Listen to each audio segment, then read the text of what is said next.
Okay, guys, so let's talk about an extended warm-up. We'll really zone in on the forehand since we're moving into the forehand technique next.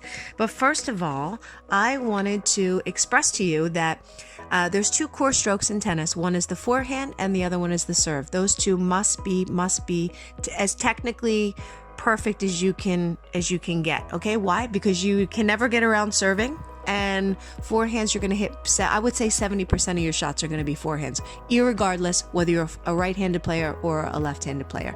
Now, so this is what we call extending the warm-up. So we move from mini tennis to the baseline, and you're going to see what Fabrizio and I are now doing. We are hitting what we call a live ball, and tennis people call it a rally ball. And a rally ball is something that's hit from the baseline. It's a series of shots hit back and forth between players, and that's exactly what we're doing right now. Now, guys, there are two directions that we hit in tennis, and one is called cross court, which you see Fabrizio is standing in one corner of the court and I'm standing in the other one, and we hit in that direction. And we get to use, there's a little white tape in the center of that net, and that signifies the lowest part of the net. Believe it or not, it stands at 3 feet high, and then the net goes actually up higher out at the ends where we have the ends of the net. It goes out to 3 feet 6 inches. Believe it or not, it's the truth. So we're hitting over the lowest part of the net.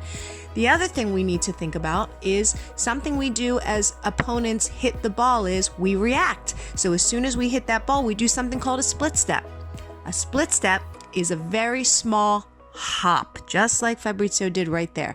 And it's the moment that his opponent strikes the ball, he gets himself stopped because he's got to figure out, did she just hit the ball to my forehand or my backhand? And he moves in that direction from that split step. The second direction that we hit is, okay, again, we're hitting here cross court, but I wanted to talk about the height of the ball. We're going to keep that ball as high as possible over the net. Why? Because when we keep the ball higher in the air, we keep it deeper. And in beginning tennis, the only thing we need to do is keep the ball over the net and inside the court deep. Deep, guys. That's your big word as a beginner, deep.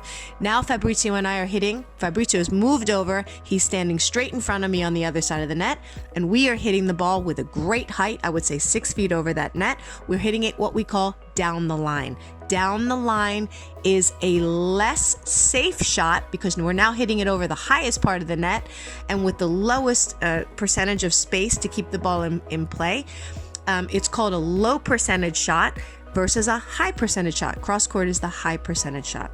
And then just to finish up on the extended warm up that we're doing right now, from baseline to baseline, you're just going to see me in slow motion going from my ready position to turning sideways, taking a racket back, shaping that racket in a small C, and making sure that I'm looking for my balance. And the way that I really connect with my balance is that left hand that goes out in front. We're going to see, I'm going to take a racket back in one hand, guys. I take the racket back in one hand and I extend the left hand out right there in front of me because that gets my body balanced. You're going to see juniors and professional players always extend what we call a non-dominant hand out in front to keep the balance.